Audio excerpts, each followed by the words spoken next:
My name's Professor Ewan Griffiths. I'm a upper GI consultant surgeon who works in Birmingham. My NHS practice is at the Queen Elizabeth Hospital, and I work at the Priory Hospital and the Harborne Hospital privately, treating patients with gallstones, normally with surgery. Today I'd like to discuss this with you. Gallstones are increasingly common.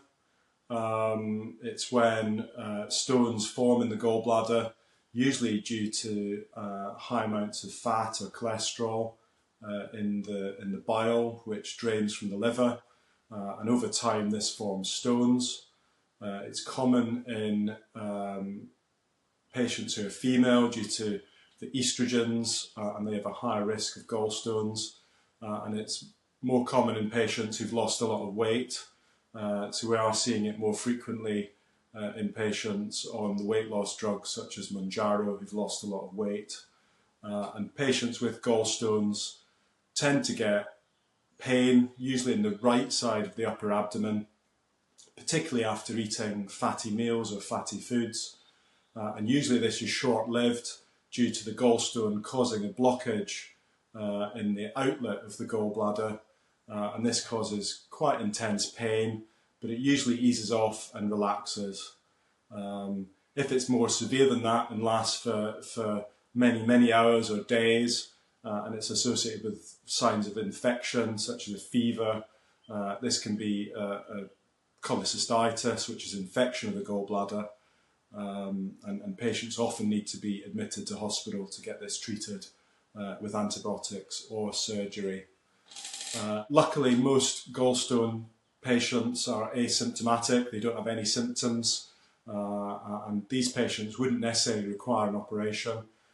We only offer surgery to patients who have symptoms from the gallbladder, that is gallbladder attacks of pain, also called biliary colic, or patients who've had infection of the gallbladder called cholecystitis, or patients who are unfortunate enough to get a blockage in the bile duct, either causing jaundice or a severe condition called pancreatitis. And that's why it's really important to see a specialist surgeon about whether gallbladder surgery is right for you.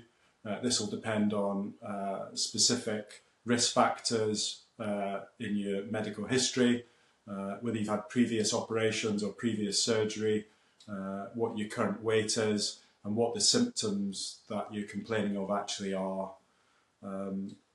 Some patients may be best treated with a watch and wait policy, such as reducing the fats in the diet and just seeing how things pan out over the coming months and going back to the surgeon for review if things worsen. And other patients who clearly have an indication for surgery, and best to get that done quickly and expertly, because this is normally done keyhole surgery. It's normally done under full anaesthetic, and if it can be done as a day case procedure or a short overnight stay.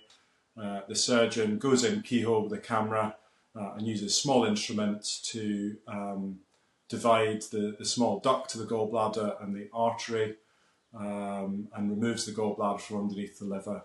And normally this is a very effective treatment for gallstone disease. It has a very low risk of needing open surgery, and a rare risk of injuring the bile ducts, and the specific risks would be discussed with you in person in a clinic, because we surgeons are very adept at working out who's good for gallbladder surgery and where it needs to be a bit more thoughtful. And if you'd like to discuss gallbladder surgery with me, I'd be more than delighted to see you in one of my private clinics, and I hope you find this video informative. Thank you very much.